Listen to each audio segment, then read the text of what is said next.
once again I am here। तो देखो यार, क्या हाल चाल। तो देखो, आज हम करने वाले हैं क्लास 10 साइंस ही लग रहा है भाई मेरे को, ये थोड़ा ना पढ़ने में साइंस। हाँ अरे भाई, ये तो साइंस ही है। तो आज हम करने वाले हैं क्लास 10 साइंस चैप्टर नंबर 2, जिसका नाम है एसिड बेस एंड सॉल्ट। देखो, पहले चैप्टर में हमने क्या समझा, केमिकल रिएक्शंस एंड इक्वेशंस, ठीक है, उसके बारे में समझा। सेम उसी प्रकार मैं इधर बताऊंगा। देखो, सबसे पहली बात ये बोलूंगा कि इधर मैं तुम्हारे को जस्ट समझाऊंगा कि हर एक रिएक्शन किस प्रकार से नहीं है। तुम्हारे को कहीं डाउट हो रहा है, कहीं कुछ होता है, तो भाई कोई टेंशन नहीं है यार। देखो, यूट्यूब बायो में लिंक है, वहां पर जाओ, ठीक है, वहां पर तुम्हारे को मिल जाएगा उसका आंसर। पर वो आंसर पाने के लिए तुम्हारे को क्या करना पड़ेगा, कमेंट सेक्शन में कमेंट करना पड़ेगा कि भी ये चीज समझ नहीं आ रही। तो शुरू करते हैं वीडियो। तो देखो, सबसे पहले हमारे को चैप्टर के नाम से जैसे हमारे को पता चल रहा है कि चैप्टर का नाम एसिड बेस एंड सॉल्ट है, तो वो समझते हैं। तो देखो, एसिड क्या होता है। अब देखो, जब भी एसिड की बात आई ना, तो एसिड होता क्या है। अब एसिड जब तुम्हारे दिमाग में आना, तुम्हारे दिमाग में आना चाहिए टेस्ट, खट्टा खट्टा टेस्ट, ठीक है। बेस जब तुम्हारे दिमाग में बेस बेस पूछा गया यानी कि कड़वा टेस्ट, और सॉल्ट पूछा गया यानी कि नमकीन टेस्ट, ठीक है।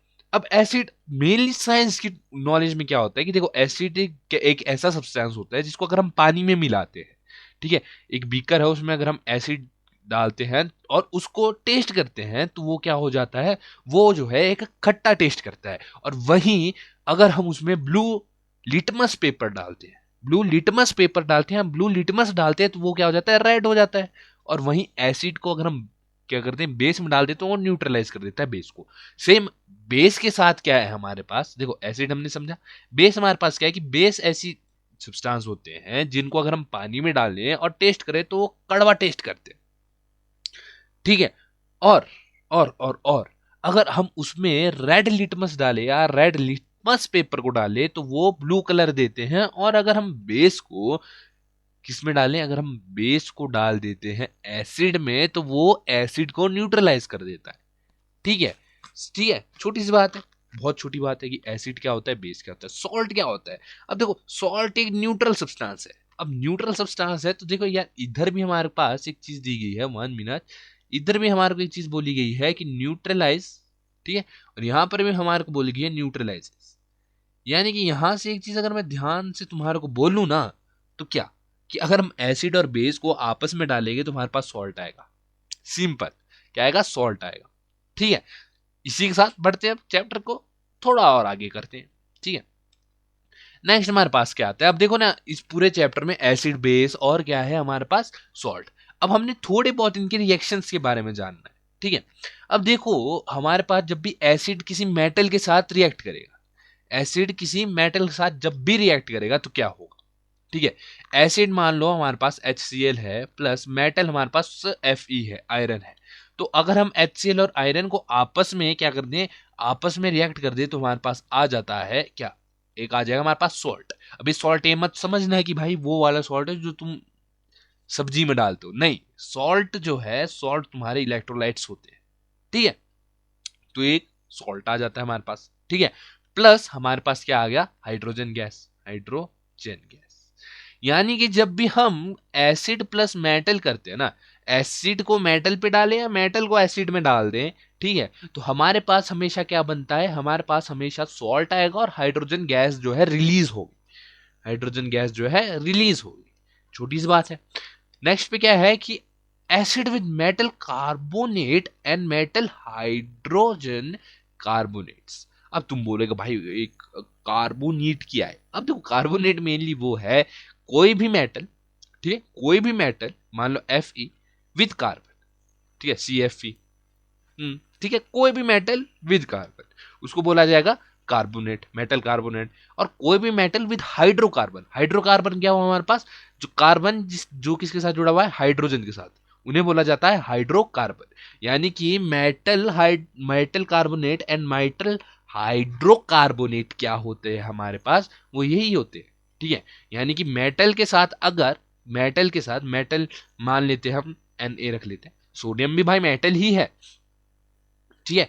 अगर हम Na रख देते हैं, मेटल के साथ अगर हम क्या करते हैं, अगर हम कार्बन लेते हैं, तो ये हमारे पास बन गया मेटल कार्बोनेट। और वहीं मेटल साथ एक ऐसा कार्बन लेते हैं जिसके पास हाइड्रोजन हुआ, तो ये बन गया हमारे पास मेटल हाइड्रोजन कार्बोनेट। ठीक है, हाइड्रोजन कार्बोनेट। ठीक है, अब हमने यहां पर इसके रिएक्शन देखने।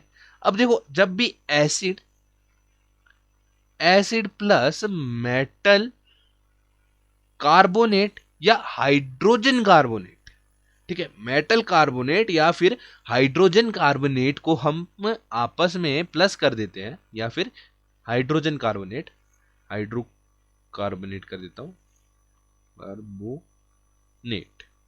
जब ऐसा करते हैं ना, जब भी हम ऐसा करते हैं तब हमारे पास क्या आता है, तब हमारे पास क्या आएगा, हमारे पास आएगा इस रिएक्शन से, जब भी एसिड को हम मेटल कार्बोनेट और या मेटल हाइड्रोजन कार्बोनेट के साथ रिएक्ट करते हैं, तो हमारे पास आ जाता है, एक तो हमारे पास आएगा सॉल्ट, ठीक है, एक तो आएगा हमारे पास सॉल्ट, एक आ जाएगा हमारे पास वाटर, और एक हमारे पास आ जाएगा क्या, hydrogen gas, hydrogen, sorry sorry sorry, carbon dioxide gas, CO2 gas.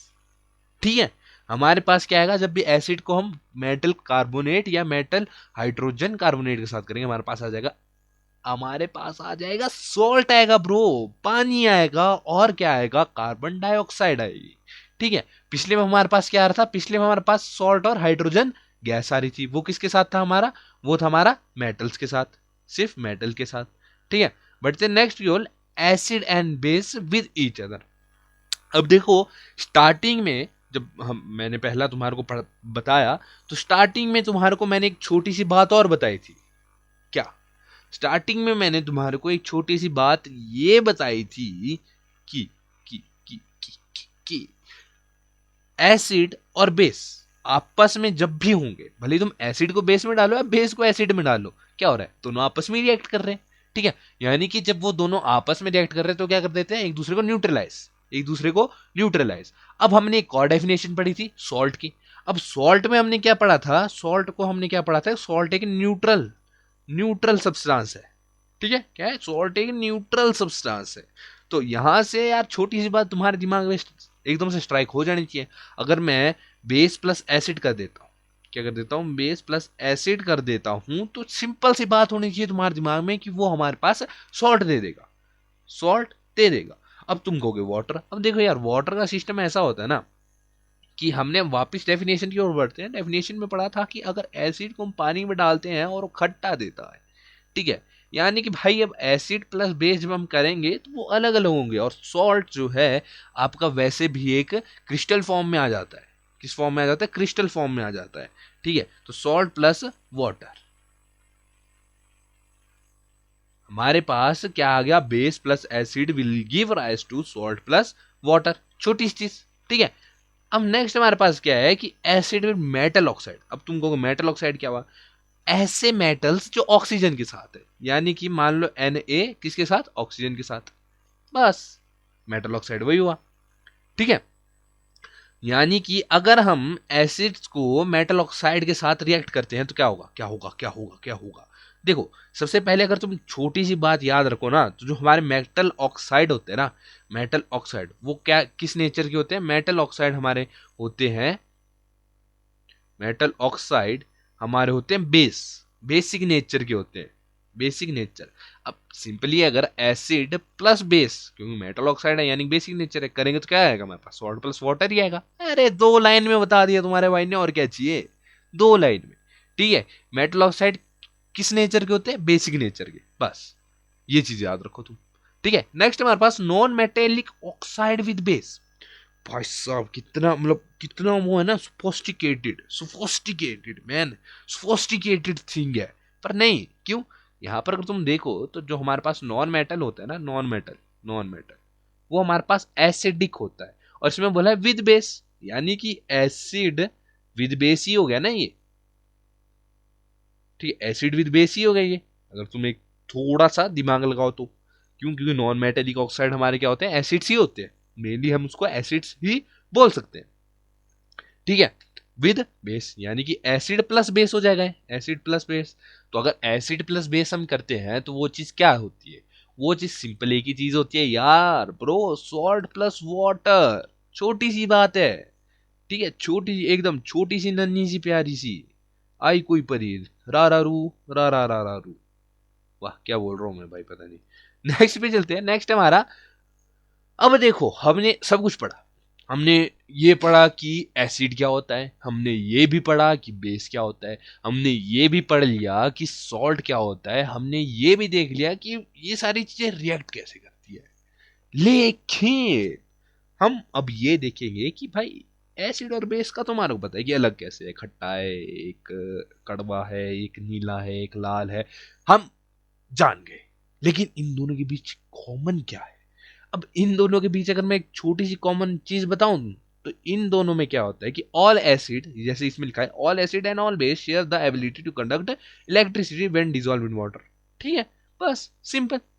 यानी कि अब देखो, कभी भी अगर तुम्हारे को एक छोटी सी बात मैं समझाऊं, कभी भी बीकर है, ठीक है, उसमें अगर तुम पानी मतलब इलेक्ट्रिसिटी डालो, मान लो ये पॉजिटिव टर्मिनल है, नेगेटिव टर्मिनल है ना, ये डालो तो तुम एक चीज देखोगे कि पानी के अंदर तुम्हारे को बिजली दिखेगी। और ऐसा है कि यहां से अगर बिजली आ रही है ना, तो पहले वो आएगी। ठीक है, कैसे? अगर यहां से बिजली आ रही है, ठीक है, यहां से मान लो बिजली आ रही है और यहां पे पहुंचेगी पानी में, तो वो बिजली यहां से कंडक्ट होके प्लस साइड से भी चली जाएगी, चली जाएगी, इजीली चली जाएगी। तो वही चीज है। यानी कि अगर हम पानी में पानी में बेस डालते हैं या एसिड डालते हैं, ठीक है, तो उसमें क्या होता है कि अगर हम या तो बेस डाल दें या तो एसिड डाल दें और उससे कोशिश करें कि इलेक्ट्रिसिटी पास हो जाए, तो भाई वो हो जाएगा। ये सबसे बड़ा कॉमन कॉमन चीज है इनके बीच। कॉमन चीज क्या है? कॉमन चीज है इन दोनों के बीच कि अगर हम पानी में बेस डालें या एसिड डालें और उससे इलेक्ट्रिसिटी पास करने की कोशिश करें, तो दोनों ही इलेक्ट्रिसिटी पास करने की एबिलिटी प्रदान कर देती है। ठीक है, इजी चीज है भाई, टेंशन वाली बात ही नहीं है। नेक्स्ट क्या है हमारे पास? आय हाय हाय हाय हाय बाबा जी, नेक्स्ट है एसिड और बेस इन वाटर। ठीक है, अब देखो एसिड और बेस इन वाटर, अगर तुम एक छोटी सी चीज देखो ना, तो एसिड क्या होता है ना, एसिड हमेशा क्या होता है, डिसोसिएट होता है। डिसोसिएट यानी कि टूटता है किसमें? पॉजिटिव हाइड्रोजन आयन में। ठीक है, एसिड हमेशा टूटता है। मान लो जैसे यहां पर दिया गया है, 1 मिनट, यहां पर दिया गया है हमारे को HCl। ठीक है, HCl प्लस H2। HCl क्या हमारे पास? एसिड, प्लस H2O क्या आ गया पास? वाटर। ये हमारे पास क्या बन जाता है? ये हमारे पास बन जाता है H3O positive plus Cl negative. अब यहां पर अगर तुम देखो तो acid have the ability to dissociate into positive hydrogen ion. यानी कि यहां पर अगर तुम नॉर्मली चीज को देखो तो ये एक हाइड्रोजन आयन में डिसोसिएट हो गया। यानी कि इसको हम एक और चीज में कैसे लिख सकते हैं कि H2O plus H positive plus Cl negative. ठीक है, यानी कि एसिड को अगर हम पानी में डालते हैं तो वो क्या हो जाता है? डिसोसिएट हो जाता है और H पॉजिटिव आयन बनाता है। कौन से पॉजिटिव? H पॉजिटिव आयन्स बनाता है। ठीक है, H पॉजिटिव आयन्स बनाता है। और वहीं जब हम किसी बेस को पानी में डालते हैं, ठीक है, बेस को पानी में डालते हैं तो वो क्या बनाता है? OH नेगेटिव आयन बनाता है। ठीक है, एसिड हमारे पास H पॉजिटिव बनाता है और बेस हमारे पास OH नेगेटिव बनाता है। जैसे यहां पर देख लो, NaOH हमारे पास क्या है? बेस है। NaOH हमारे पास बेस है। ठीक है, उसको जब हमने पानी में डाला तो हमारे पास क्या आ जाता है? हमारे पास आ जाता है H2O, ठीक है, plus Na positive plus OH negative. Simple, simple. अब यहां पर तुम छोटी सी बात देखो, तो जब हमने एसिड को पानी में डाला तब एसिड ने तो हमारे पास क्या दे दिए? H positive ion. ठीक है, और जब हमने बेस को पानी में डाला तब बेस ने हमारे को क्या दे दिया? OH negative ion. बस यही है कि जब हम इनको पानी में डालते हैं कुछ इस प्रकार का सिस्टम सेट हो जाता है।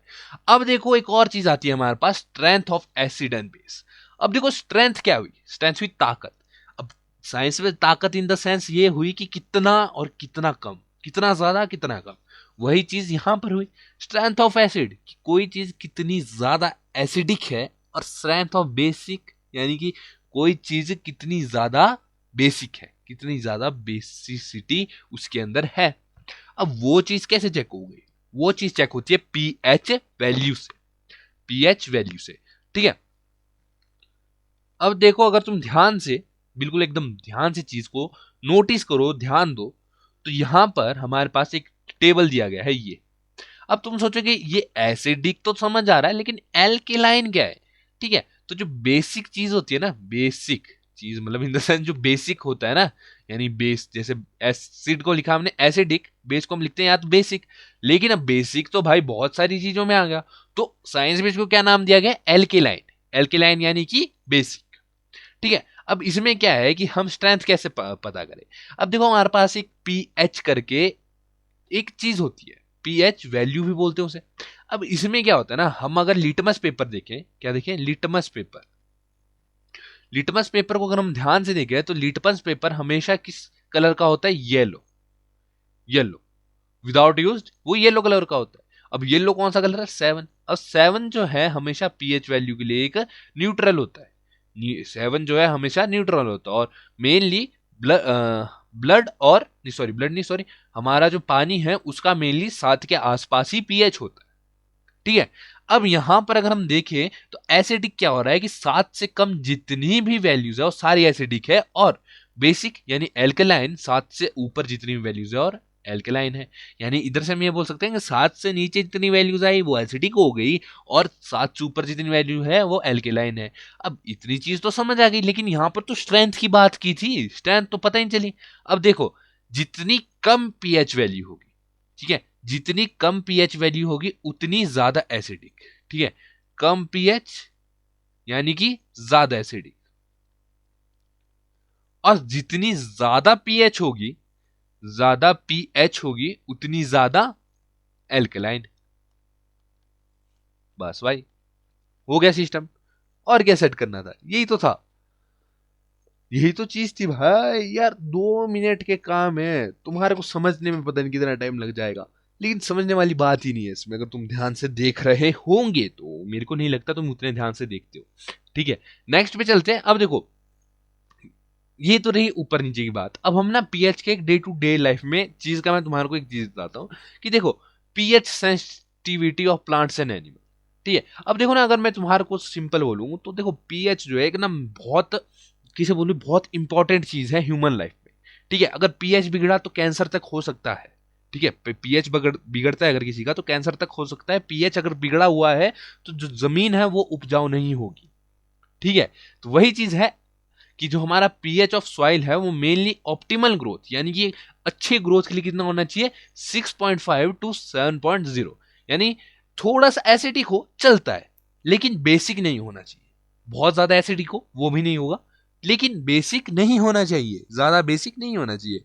क्यों? क्योंकि पीएच की इतनी ज्यादा वो है कि अगर किसी सॉइल में पीएच ज्यादा बढ़ जाती है ना, तो वो सॉइल किसी काम की नहीं रहती। वहीं अगर तुम थोड़ा सा अपना दिमाग लगाओ, कोई फैक्ट्री रख लो तुम, कोई भी फैक्ट्री, चाहे भले ही तुम कोल्ड ड्रिंक की फैक्ट्री फैक्ट्री रख लो, मान लो कोल्ड ड्रिंक की फैक्ट्री रख लो, तो उस कोल्ड ड्रिंक की फैक्ट्री के आसपास जितनी भी जमीन होगी ना मेनली, है ना, उस जमीन में उपजाऊ जो चीज है ना वो खत्म हो चुकी होगी। क्यों? क्यों? उस जमीन का जो है पीएच बिगड़ चुका होगा। उस जमीन का पीएच बिल्कुल बिगड़ चुका होगा। अगर तुम ये नहीं देख रहे तो बियर फैक्ट्रीज होती है ना, उसके आसपास की जमीन बिल्कुल, क्या कहते हैं उसे, उजाड़ हो चुकी होगी। क्यों? क्योंकि उसका पीएच बिगड़ गया है। अब पीएच इन डाइजेस्टिव सिस्टम। अब देखो, अगर तुम छोटी सी एक चीज याद रखो ना, पीएच की एक बहुत बड़ी वैल्यू है। अगर तुम एड देखते हो इनो की, किसकी एड? इनो। लो इनो 6 मिनट में काम करे।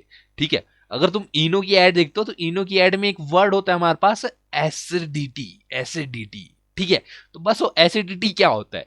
एसिडिटी जब भी हमारे पेट में ना, हमारे पेट में एक एसिड होता है HCl करके। ठीक है, ये एसिड इतना पावरफुल होता है, ये किसी भी चीज को गाल सकता है। ठीक है, खत्म कर सकता है। लेकिन जब हम कुछ ज्यादा खा लेते हैं या कुछ मतलब ज्यादा अमाउंट में कर लेते हैं, तो ये एसिड उस चीज को गाड़ने के लिए हमारी बॉडी क्या करती है? इस एसिड को ज्यादा बना देती है। अब जब इस एसिड को हमारी बॉडी ज्यादा बना देती है, तो हमारी बॉडी के जो स्टमक है उसका पीएच बिगड़ जाता है। वो किस तरफ चले जाता है? वो कम हो जाता है। ठीक है, उसका पीएच जो है कम हो जाता है। अब जब उसका पीएच कम हो गया, ठीक है, कम हो गया यानी कि वो ज्यादा एसिडिक होगी। अब जो ज्यादा एसिडिक हो गई तो हमारे क्या होगा? हमारे एसिडिटी हो जाएगी। सिंपल, छोटी सी बात है। एसिडिटी का यही है। तभी हमारे को क्या दिया जाता है? एंटासिड। क्या? एंटासिड। ठीक है, एंटी एसिड्स। ठीक है, एंटी एसिड्स। एंटी एसिड्स था ना, उसको मर गया तो उसको बना दिया एंटासिड्स, यानी कि इनो हमारे पास एंटासिड्स है, यानी कि जो एसिडिटी को हमारे क्या कर देता है, ठीक कर देता है। अब देखो पीएच इन tooth decay, decay decay decay decay. अब देखो अगर तुम बहुत सारे बच्चे अगर देखो ना आज के टाइम पे बहुत सारे बच्चे जो किस एज ग्रुप के हैं, जो 6 साल से, 6 भी नहीं, जो आप ये रख लो कि जो 7 साल से नीचे के हैं, 7 साल के नीचे के जितने भी बच्चे हैं, 7 साल से नीचे और 3 साल से के 3 साल तक ही आते दांत, ठीक है, जितने भी बच्चे होंगे ना, उन सभी बच्चों के दांत कुछ इस प्रकार से होंगे, ठीक है। अब सोचने वाली बात यह है कि वो इस प्रकार से क्यों है। देखो जब भी कोई बच्चा क्या कहते कुछ भी खाता है, कुछ भी खाता है, ठीक है, तो वो बच्चा सिर्फ खाता ही नहीं है, उसका जो माउथ का पीएच है, या कोई भी इंसान कुछ भी खाता है तो उसके माउथ का जो पीएच है वो चेंज होता है, ठीक है। अब जब वो पीएच ज्यादा टाइम तक चेंज रहता है तो उस पीएच से क्या होता है कि हमारे दांत तक खराब हो सकते हैं। और वही चीज बच्चों के साथ होती है कि बच्चे जो है खा तो दबा के लेंगे, लेकिन उनका एक काम है जो वो स्किप करते हैं, वो है ब्रश करना। जब बच्चा ब्रश करना स्किप कर देगा तो वो अपने पीएच को लेवल पे नहीं ला पाएगा, ठीक है। तो यानी कि पीएच का जो है एक बहुत बड़ा वैल्यू हमारे किस पे है, टूथ डीके पर भी है, ठीक है। अब देखो pH self defence by animals and plant. अब तुम सोचोगे भाई पीएच सेल्फ डिफेंस कैसे, कैसे ब्रो, पीएच में कैसे सेल्फ डिफेंस हो सकता है। अगर तुमने वो दर्द सहा होगा तो पता है, होना चाहिए तुम्हारे को। देखो पीएच में कैसे हो सकता है। अब देखो अगर तुम्हारे को कोई मधुमक्खी काट के चल जाए, कोई चींटी काट कर चले जाए, ठीक है, तो तुम्हारे को दर्द होगा, तुम्हारे को दर्द होगा। बल्कि अगर तुम नॉर्मली कोई सुई अपनी उंगली में डाल दो ना, उसको निकाल दो, तो तुम्हारे को थोड़ी देर का दर्द होगा, उसके बाद तुम्हारे को इतना पता भी नहीं चलेगा तुम्हारी उंगली में सुई डाल दी थी।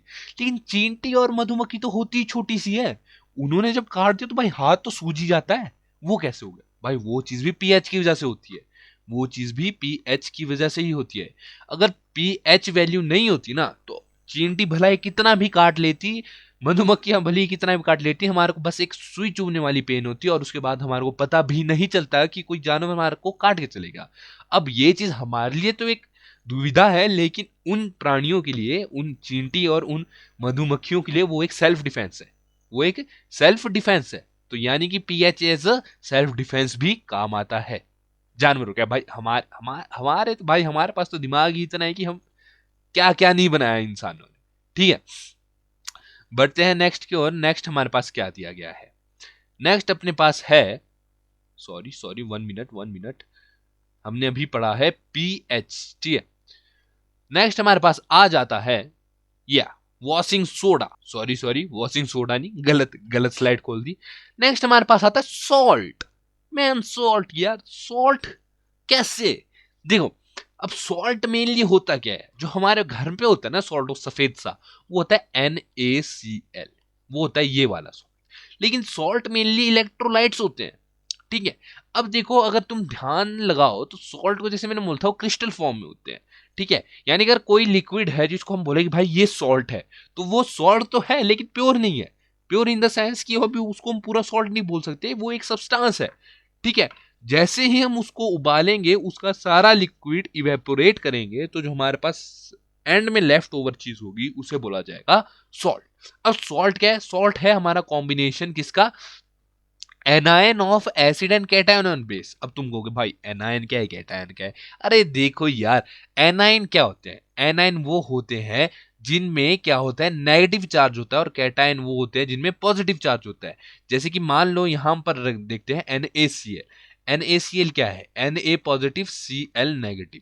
अब इसको अगर हम ध्यान से देखें, ये क्या है, जो Na पॉजिटिव है वो हमारे पास है कैटायन, और जो Cl नेगेटिव है वो है हमारे पास एनायन। अब अगर तुम ध्यान दो, क्या दो, ध्यान दो, तो Na जो हमारे पास है वो एक बेस का पार्ट आ गया, यानी कि जो बेस है उसका पार्ट आ गया हमारे पास Na, यानी कि सोडियम, ठीक है। यानी कि सोडियम के साथ कोई ऐसा सब्सटेंस होगा जो एक बेस होगा, ठीक है। और Cl जो है हमारा किसका पार्ट आ गया, हमारा पार्ट आ गया एसिड का, यानी कि Cl एसिड का कहीं ना कहीं तो पार्ट होगा। अब इन दोनों को जब आपस में मर्ज किया, यानी कि बेस का जो पॉजिटिव था और एसिड का जो नेगेटिव था वो दोनों जब आपस में प्लस हो गए तो हमारे पास बन जाता है सॉल्ट। या यू नो सॉल्ट, हाँ ठीक है। अब वो तो हमारे पास बन गया। अब देखो सॉल्ट हमारे पास क्या होते हैं मेनली, जो इस प्रकार से होते हैं पॉजिटिव नेगेटिव। अब वही कुछ प्रकार ये भी है कि हमारे पास एक KCl भी होता है, ठीक है। NaNO3 ये भी एक सॉल्ट है। CaSO4 ये भी एक सॉल्ट है। लेकिन हमारे घर पे कौन सा सॉल्ट यूज होता है? टाटा नमक, सॉरी मतलब टाटा क्या बोल रहा हूं, हमारे घर पे सॉल्ट यूज होता है NaCl वाला, ठीक है, जिसको बोला जाता है कॉमन सॉल्ट। ये देख रहे हो तुम, कॉमन सॉल्ट NaCl, ठीक है। अब देखो कॉमन सॉल्ट हुआ हमारे पास जो घर पे यूज करते हैं NaCl। फैमिली ऑफ सॉल्ट में हमारे पास बहुत सारे सॉल्ट्स है, जैसे मैंने अभी तुम्हारे को बताया क्या, KCl NaNO3 CaSO4 एक्सेट्रा, ठीक है। अब सॉल्ट का पीएच क्या होगा? सोचने वाली बात है। अगर पीएच इतना मायने रखता है तो सॉल्ट का भी तो कुछ पीएच होगा।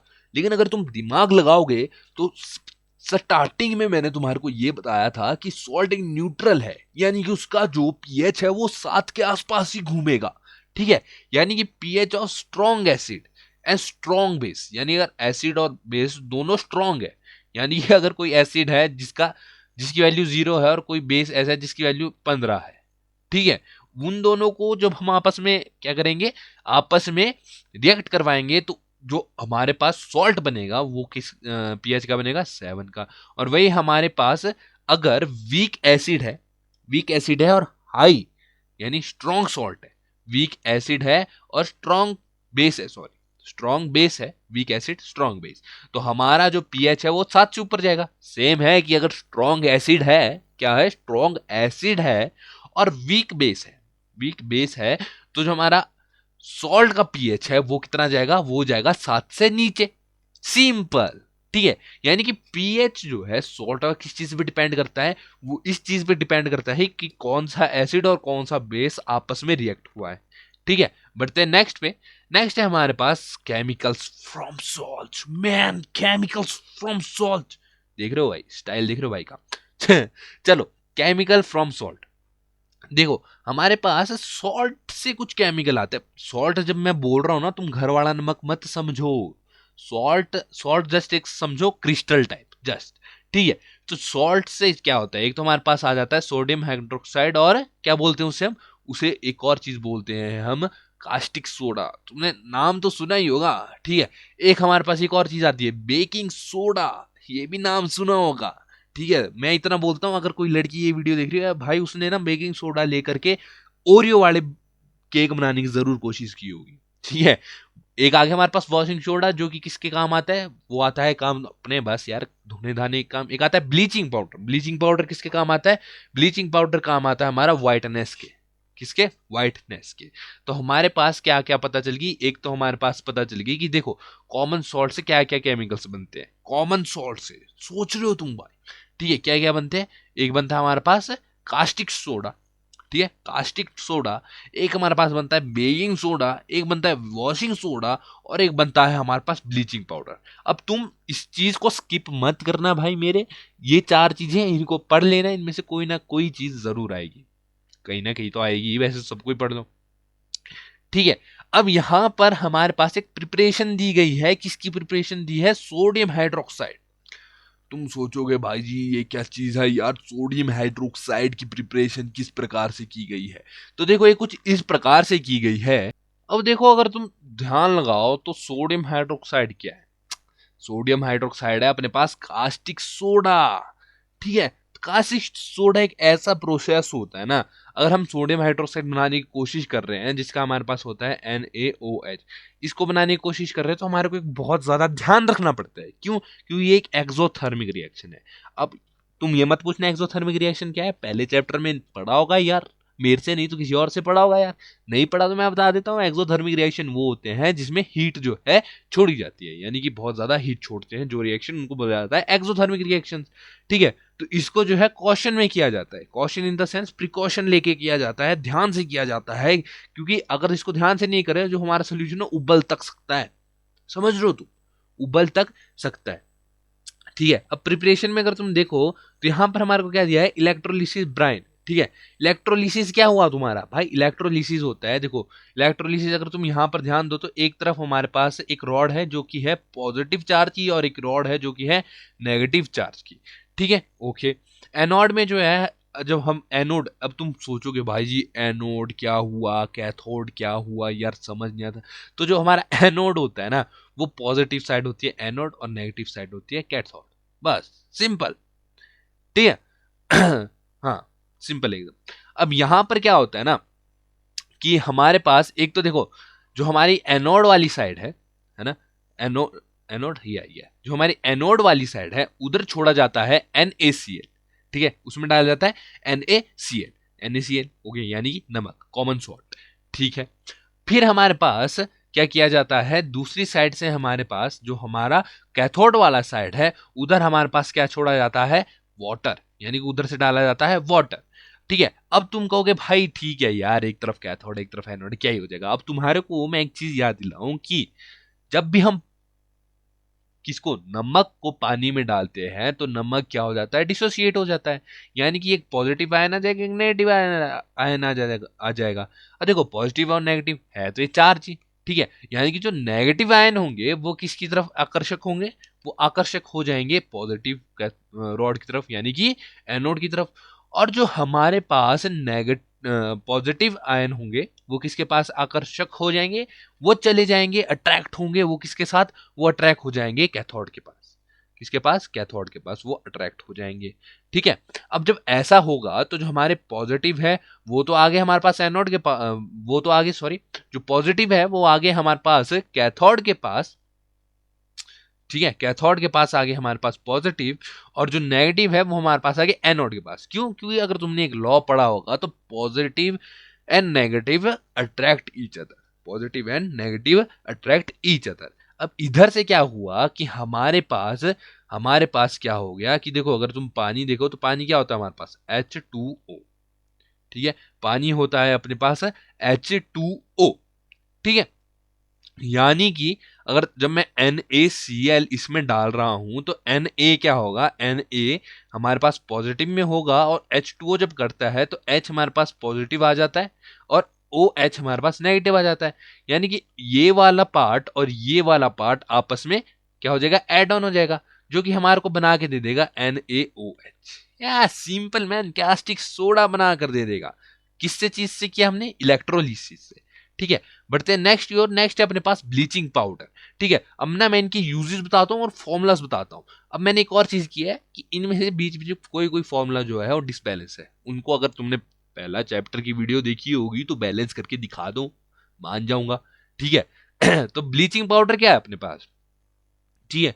अब ब्लीचिंग पाउडर अपने पास होता है टेक्सटाइल इंडस्ट्रीज में यूज होता है, टेक्सटाइल, ओ मैन। अब देखो ब्लीचिंग पाउडर मेनली हमारा जो है क्या होता है कि ये ना लॉन्ड्री में काम होता है, लॉन्ड्री इन द सेंस कि कपड़े धोने के काम आता है, ठीक है, कपड़े धोने के काम आता है। टेक्सटाइल इंडस्ट्री में भी इसलिए काम आता है क्योंकि टेक्सटाइल में भी भाई कपड़े ही होते हैं मेनली, ठीक है। अब ब्लीचिंग सोडा का हमारे को याद क्या क्या रखना है, ब्लीचिंग सोडा हमारे को याद रखना है एक तो केमिकल फॉर्मूला, बस, प्रिपरेशन भी इतनी जरूरी नहीं है जितनी जरूरी केमिकल फॉर्मूला है। सेम सेम किस चीज के लिए, प्रिपरेशन भी सोडियम हाइड्रोक्साइड की इतनी जरूरी नहीं है जितना केमिकल फॉर्मूला है। केमिकल फॉर्मूला क्या है हमारे पास, NaOH, सोडियम हाइड्रोक्साइड का, ठीक है।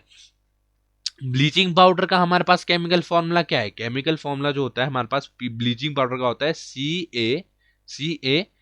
CaCaCaO Cl2, सिंपल, क्या हुआ, CaOCl2, ये होता है हमारे पास ब्लीचिंग पाउडर का केमिकल फॉर्मूला। मैन यार तुम समझो ना, ठीक है।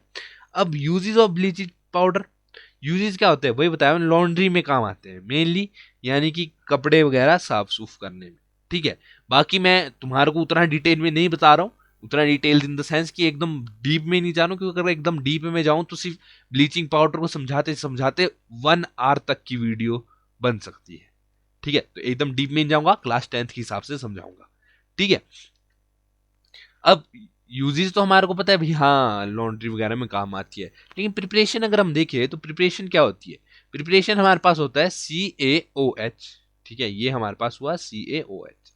अब ये जो है पानी में होता है, एक्वस यानी कि पानी में डाला हुआ है, ठीक है, प्लस हमारे पास क्लोरीन होता है, वो भी पानी में डाला हुआ है। अब इन दोनों को जब हम आपस में रिएक्ट करते हैं तो क्या होता है हमारे पास जो है CaOH में जो H है ना हमारे पास, वो हमारे पास अलग हो जाता है, यानी कि CaO हमारे पास बच जाता है और H हमारे पास पॉजिटिव वेव में बाहर निकल जाता है। ठीक है, पॉजिटिव वेव में बाहर निकल जाता है, तो हमारे पास बच गया CaO। साथ में हम क्या कर रहे थे, क्लोरीन को कर रहे थे ऐड, यानी कि हमारे पास आ गया CaOCl2। अब हमने मेनली याद क्या रखना है भाई यार, केमिकल फॉर्मूला याद रखना है, बाकी कोई टेंशन नहीं है। ठीक है, बढ़ते नेक्स्ट की ओर। नेक्स्ट है बेकिंग सोडा। देखो मैंने तुम्हारे को पहले ही बोला है, बेकिंग सोडा है क्या चीज। बेकिंग सोडा ऐसा है ना, देखो ईस्ट पता है तुम्हारे को, ईस्ट ईस्ट ईस्ट, बस वही है मेनली, थोड़ा बहुत वही है, थोड़ा बहुत। ठीक है, अब बेकिंग सोडा मतलब हाँ, बेकिंग सोडा का हम क्या याद रखेंगे, केमिकल फॉर्मूला। अब बेकिंग सोडा का जो हमारे पास केमिकल फॉर्मूला होता है वो होता है NaHCO3, सिंपल। ठीक है, बेकिंग सोडा यूज कहाँ गया होता है, ठीक है, एक तो देखो एसिडिटी कम कर देता है बेकिंग सोडा, इनो में भी डाला गया होता है बेकिंग सोडा। ठीक है, एंटासिड तो भाई करेगा ही, क्योंकि जब एसिडिटी कम कर रहे हैं तो एसिडिटी को कम कौन करते हैं, एंटासिड्स ही करते हैं। ठीक है, और एक और उसमें कि भाई अगर तुम इसको किसी बैटर में डालोगे, ठीक है, किसी बैटर में डालोगे और उसको रहने दोगे तो वो बैटर फूल जाएगा। मेनली ब्रेड वगैरह में भी, जो हमारे पास घर पे ब्रेड आते हैं, केक आते हैं, वो किसके प्रयोग से बनाए जाते हैं, बेकिंग सोडा के प्रयोग से। ठीक है, बेकिंग सोडा के प्रयोग से, जिसका हमारे पास फॉर्मूला क्या है, NaHCO3, NaHCO3 जस्ट। ठीक है, नेक्स्ट हमारे पास क्या, वॉशिंग सोडा। अब देखो वॉशिंग सोडा अपने पास क्या होता है। अब देखो जब वॉशिंग सोडा की बात आई तो सबसे पहले दिमाग में आता है Surf. Surf, Surf, Surf Surf. घर मतलब हर एक घर में जो डिटर्जेंट होता है ना, उसको सर्फ ही बोला जाता है। ठीक है, चलो कोई बात नहीं, उसमें भी वॉशिंग सोडा डाला गया होता है। वॉशिंग सोडा का मेन क्या याद रखना है, केमिकल फॉर्मूला। केमिकल फॉर्मूला क्या है वॉशिंग सोडा का हमारे पास, NaHCO3। क्या है, NaHCO3, ये हमारे पास फॉर्मूला है वॉशिंग सोडा का। यूजेस बता देता हूं। ठीक है, एक तो देखो glass, soap and paper industries में ग्लास भी बनते हैं इसके, पेपर भी बनते हैं, पेपर पेपर समझ रहे हो ना, पेपर। ओके, और softening of water, softening of water in the sense, देखो जब भी वाटर होता है ना, वाटर एक तो होता है तुम्हारा हैवी, एक होता है सॉफ्ट वाटर। ठीक है, अब जो हैवी वाटर होता है उसमें झाग कम बनता है, सॉफ्ट वाटर में झाग ज्यादा बनता है, बस सिंपल है। तो अगर हैवी वाटर है तो उसको, उसमें अगर तुम नॉर्मली कपड़े धोगे ना तो उतना झाग नहीं बनेगा। ठीक है, यानी कि अगर तुम सॉफ्ट वाटर में, जैसे पहाड़ों की तरफ आओ ना तुम, तो सॉफ्ट वाटर होता है उधर, तो अगर तुम उधर बिना बिना रीन बिना टाइड के भी पानी के अंदर सिर्फ कपड़े रगड़ दो ना, तो तुम्हारे कपड़े साफ हो जाते हैं। समझ रहे हो तुम। ठीक है, बढ़ते हैं नेक्स्ट की ओर। नेक्स्ट अपने पास क्या दिया गया है, नेक्स्ट अपने पास दिया है क्रिस्टल्स ऑफ सॉल्ट। देखा फिलिप्स सॉल्ट, भाई आरसीबी जीत गई, आरसीबी जीत गया आईपीएल। तुम्हारे को पता, तुम्हारे को पता है भाई तुम्हारे को, पर 11 बंदों की डेथ भी होगी यार, वो तो चलो जो होता है, क्या बोल सकते हैं भाई, भगदड़ मची थोड़ी, पर कोई नहीं, हम अपने टॉपिक से बाहर नहीं जाएंगे। क्रिस्टल ऑफ सॉल्ट, ठीक है, क्रिस्टल ऑफ सॉल्ट। अब अगर तुम ध्यान दोगे, देखो अभी जस्ट बोलता हूं, क्रिस्टल ऑफ सॉल्ट कैसे देखोगे तुम, उठो, सीट से उठो, वीडियो पॉज करो, पहले जो मैं बात बोल रहा हूं उसको सुनो। ठीक है, सीट से उठो, वीडियो पॉज करो, नमक है, ठीक है, नमक जहां पर भी रखते हो, अपनी उंगली थोड़ी सी गिल्ली करो पानी से, और अपनी उंगली नमक में डाल दो। ठीक है, अब जैसे ही तुम बाहर निकालोगे तो तुम्हारी उंगली में ना कुछ चमकीला चमकीला सा लगा होगा। ठीक है, मतलब ज्यादा डीप मत डालना, और फूक मार दो, मतलब गीली उंगली, ठीक है, थोड़ी सी नमक में डाली, बाहर निकाली, फूक फूक मारा, तो तुम देखोगे तुम्हारी उंगली पे कुछ तो चमकीला चमकीला सा लगा है। तो जब उसको तुम ध्यान से देखोगे ना, वो किस शेप में होगा, वो या तो कुछ इस प्रकार की शेप में होगा, वो कुछ रुकना, इस प्रकार की डायमंड डायमंड जैसी शेप में होगा कुछ। ठीक है, ऐसे भी हो सकता हो। ठीक है, मतलब वो कुछ क्रिस्टल फॉर्म की शेप में होगा, तो बस वही है, बस ब्रो वही तो है, हमारे को वही तो चाहिए कि क्रिस्टल ऑफ सॉल्ट होता क्या है। अब देखो चीनी है, चीनी को अगर तुम एक दाना देखो तो चीनी का एक दाना दिख जाता है, बहुत इजीली दिख जाता है। ठीक है, चीनी का एक दाना अगर तुम देखो तो क्या होता है, चीनी का तो क्रिस्टल ही होता है। सेम सॉल्ट का भी क्रिस्टल होता है। सॉल्ट कोई पाउडर नहीं होता है। जैसे आटा है ना, आटा क्या हुआ, आटा पाउडर हुआ, लेकिन जो सॉल्ट है उसके क्रिस्टल्स होते हैं। ठीक है, उसके क्या होते हैं, क्रिस्टल्स होते हैं। बढ़ते हैं नेक्स्ट की ओर। नेक्स्ट अपने पास है प्लास्टर ऑफ पेरिस। ओ ये बिलोटा भाई। अब देखो प्लास्टर ऑफ पेरिस, पेरिस कह रहा हूं, plaster of Paris, plaster of Paris जिसको हम पीओपी कहते हैं, वो एक और चीज के काम आता है, वो आता है चूना। या बहुत चूना लगाया भाई। ठीक है, अगर तुम किसी को देखो तो व्हाइटनिंग करने के लिए वो प्लास्टर ऑफ पेरिस का इस्तेमाल करता है। ठीक है, प्लास्टर ऑफ पेरिस का इस्तेमाल करता है। अब देखो जब प्लास्टर ऑफ पेरिस है, ठीक है, प्लास्टर ऑफ पेरिस है, इससे एक और चीज बनती है जिप्सम। क्या बनती है, जिप्सम। ठीक है, अब जिप्सम है क्या चीज। अब देखो जिप्सम एक ऐसी चीज है, जिप्सम एक ऐसी चीज है जिन जिन के आज तक कहीं भी प्लास्टर लगा है ना, उनको पता होगा, जो सफेद वाला प्लास्टर लगा है। अब उसमें क्या होता है ना, जिप्सम जो है टाइप ऑफ पुट्टी ही होती है जो कि प्लास्टर ऑफ पेरिस से बनती है, लेकिन वो एक ऐसी ड्यूरेबल पुट्टी होती है जो एक बारी सूख जाए तो एकदम सख्त और कठोर बन जाती है। और वो मेनली किस चीज के काम आती है, ये इस चीज के काम आती है। ठीक है, मतलब भाई अगर तुम्हारे को किसी भी स्लाइड में कोई पिक्चर दिख रही है ना, उस पिक्चर का कोई ना कोई मीनिंग है। ठीक है, वो इस चीज के काम आता है। बहुत बढ़िया भाई, मजा आ गया, मतलब हिल गए भाई हम तो, मजा ही नेक्स्ट लेवल, मजा आ गया। चलो कोई बात नहीं। ठीक है, अब जिप्सम का अपने पास क्या होता है, फॉर्मूला। Bro bro, formula. देखो सबसे पहले जिप्सम के फॉर्मूले के से पहले क्या देखते हैं, हम देखते हैं प्लास्टर ऑफ पेरिस का फॉर्मूला। ठीक है, तो हमारे पास जो प्लास्टर ऑफ पेरिस है वो होता है CaSO4.12H2O। ठीक है, सिंपल भाई, ये होता है हमारे पास plaster of Paris. This is this is plaster of Paris. ठीक है, जिप्सम अपने पास क्या होता है, CaSO4 ये हुआ अपने पास जिप्सम, ये अपने पास जिप्सम। ये यू नो, हाँ, हमारे पास जिप्सम भी आ गया और प्लास्टर ऑफ पेरिस भी आ गया। प्लास्टर ऑफ पेरिस जो मेनली दीवारों पे लगाया जाता है, जिप्सम जो मेनली प्लास्टर्स पे लगाया जाता है। प्लास्टर इन द सेंस जो हमारी हड्डियों को ठीक करने के लिए प्लास्टर लगाया जाता है, उसमें जो चीज लगाई जाती है उसको जिप्सम बोला जाता है। ठीक है, बढ़ते हैं नेक्स्ट स्लाइड की ओर। नेक्स्ट क्या है, देखो यार अभी तक अगर तुम्हारे को समझ आ रहा है ना तो भाई ये बोलता हूँ, लाइक कर दो, शेयर कर दो, कमेंट कर दो, सब्सक्राइब कर दो, जो किया जा रहा है वो कर दो, बस तुम कर दो। ठीक है, बढ़ते हैं नेक्स्ट स्लाइड की ओर। नेक्स्ट अपने पास क्या है, खत्म, कुछ भी नहीं है। अब तुम बोलोगे भाई कुछ नहीं है तो स्लाइड क्यों बनाई है, इस गरीब की। ठीक है, इस गरीब की बात समझा करो। ठीक है, ये स्लाइड इसलिए बनाई है ताकि तुम्हारी हेल्प हो। क्यों, देखो प्लास्टर ऑफ पेरिस तक हमने सब कुछ जान लिया कि कौन कौन सी चीज, एसिड क्या हुआ, बेस क्या हुआ, सॉल्ट क्या हुआ, सॉल्ट मेटल के साथ कैसे रिएक्ट करता है, एसिड मेटल के साथ कैसे रिएक्ट करते हैं, बेस कैसे रिएक्ट करते हैं। फिर हमने सॉल्ट के बारे में आगे पढ़ा, तो सॉल्ट के बारे में हमने आगे पढ़ा तो दो तीन चीजें हमारे को पता चली कि सॉल्ट से हमारे पास क्या बनता है, बेकिंग सोडा भी बन जाता है, वॉशिंग सोडा भी बन जाता है हमारे पास, और क्या बन जाता है हमारे पास, कास्टिक सोडा भी बन जाता है। ठीक है, हमारे पास बहुत सारी चीजें बन जाती है। तो हमने उनके बारे में पढ़ा, उनके बारे में जस्ट हमने ये चीज पता की कि वो होते क्या है और कहां पर यूज होते हैं, और उनके केमिकल फॉर्मूलाज के बारे में बात की। और मेन बात भी यही है कि तुम्हारे को उसके केमिकल फॉर्मूलाज याद होने चाहिए। ठीक है, अब हमारे पास क्या है, अब हमारे पास क्वेश्चन आंसर। अब देखो हर एक क्वेश्चन आंसर की मैंने क्या बनाई है, एक स्लाइड बनाई है। तो अगर तुम्हारे को क्या कहते काम करना है, काम इन द सेंस कि अगर तुम्हारे को होमवर्क या कुछ में दिक्कत है तो भाई स्लाइड का स्क्रीनशॉट लो और देख लो। ठीक है, मैं हौली हौली जो है सारी स्लाइड्स तुम्हारे को दिखाता रहूंगा। इसी के साथ यही बोलना चाहूंगा भाई, चैप्टर हो चुका है अपना खत्म। ठीक है, बहुत ज्यादा स्पीड में तो नहीं हूं शायद। ठीक है, इसी के साथ यही बोलना चाहूंगा कि चैप्टर हो चुका है अपना खत्म। ठीक है, तुम थोड़ा सा ध्यान लगा करके पढ़ना, और कोई टेंशन नहीं है भाई, क्लास 10th की साइंस मक्खन है।